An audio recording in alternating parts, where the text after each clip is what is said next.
رات اندھیری تھی، میدان بدر کی ریت نرم اور پھسلن بھری تھی۔ مسلمان تھکے ہوئے مگر دل ایمان سے مضبوط۔ اچانک آسمان پر بادل چھا گئے اور پھر وہ برکتوں بھری بارش برسی جو کفار کے لیے مصیبت مگر مسلمانوں کے لیے رحمت بن گئی۔ اسی رات نبی کریم صلی اللہ علیہ وسلم نے ایک عظیم فیصلہ کیا، ایک ایسا چھپر جو مرکز قیادت بننے والا تھا، جہاں سے اسلام کی پہلی فتح کی تاریخ لکھی گئی۔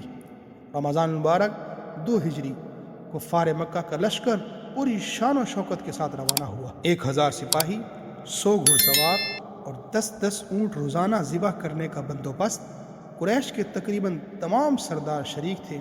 ادھر مسلمانوں کے پاس صرف 313 مجاہدین اور سامان نہ ہونے کے برابر، لیکن جو چیز ان کے پاس تھی وہ یقین اور ایمان تھا۔ جب دونوں لشکر بدر کے قریب پہنچے تو اللہ تعالیٰ نے اپنی رحمت سے آسمان سے بارش نازل فرمائی۔ مشرکین کی طرف یہ بارش موسلا دھار برسنے لگی، ان کے راستے کیچڑ سے بھر گئے اور ان کی پیش قدمی رک گئی، لیکن مسلمانوں کی سمت وہی بارش نرم پھوار بن کر برسی، جس سے ریت مضبوط ہو گئی، زمین ہموار ہو گئی، پاؤں جم گئے اور دلوں میں سکون اتر آیا۔ صحابہ نے اسی پانی سے وضو اور غسل اور طہارت کی اور چھوٹے چھوٹے حوض بنا لیے۔ یوں اللہ تعالیٰ نے اپنے وعدے کے مطابق فرمایا، وَيُنَزِّلُ عَلَيْكُم مِّنَ السَّمَاءِ مَاءً لِيُطَهِّرَكُم بِهِ۔ ترجمہ، اور اللہ نے تم پر آسمان سے پانی برسایا تاکہ تمہیں پاک کرے اور تمہارے قدم جما دے۔ اگلی صبح نبی کریم صلی اللہ علیہ وسلم نے اپنے لشکر کو حرکت دی۔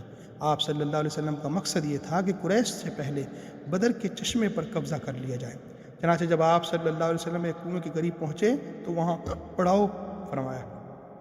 اسی موقع پر ایک صحابی ماہر جنگی حکمت کے مالک حضرت حباب بن منذر رضی اللہ تعالی نبی علیہ السلام کے پاس آئے اور عرض کیا، یا رسول اللہ، کیا یہ جگہ اللہ کے حکم سے منتخب کی گئی ہے یا جنگی حکمت عملی کے طور پر؟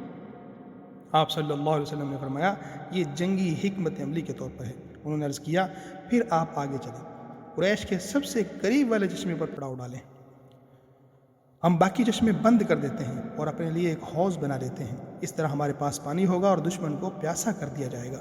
نبی علیہ السلام نے فرمایا، تم نے نہایت درست مشورہ دیا۔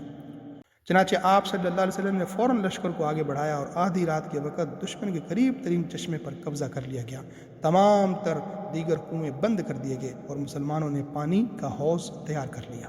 چنانچہ آپ صلی اللہ علیہ وسلم نے فوراً لشکر کو آگے بڑھایا اور آدھی رات کے وقت دشمن کے قریب ترین چشمے پر قبضہ کر لیا گیا۔ تمام تر دیگر کنویں بند کر دیے گئے اور مسلمانوں نے پانی کا حوض تیار کر لیا۔